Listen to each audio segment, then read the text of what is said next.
गेल्या 2 दिवसांपासून मुसळधार पाऊस पडत आहे। मराठवाडा असेल, धाराशिवमध्ये असेल, अनेक भागांमध्ये मुसळधार पाऊस पडत होता आणि जनजीवन जे आहे ते विस्कळीत झालं होतं। अनेक घरांमध्ये पुराचं पाणी शिरलं होतं।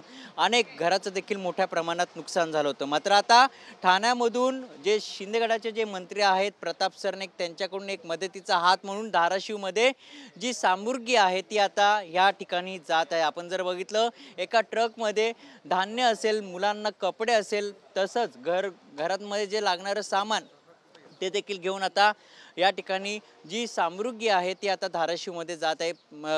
मंत्री प्रताप सरनाईक यांच्याकडून एक मदतीचा हात म्हणून त्यांनी देखील एक पुढाकार घेतलाय, कारण की पूरग्रस्तांना मदत म्हणून एक मदतीचा हात पुढे घेतला आहे।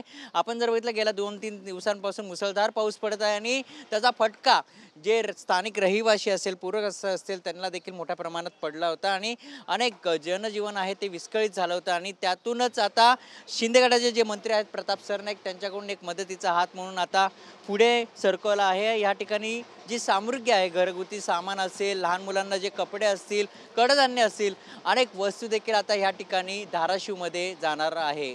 कॅमेरामन नागनाथ शिंदेसह मयूर जाधव, TV9 मराठी, ठाणे।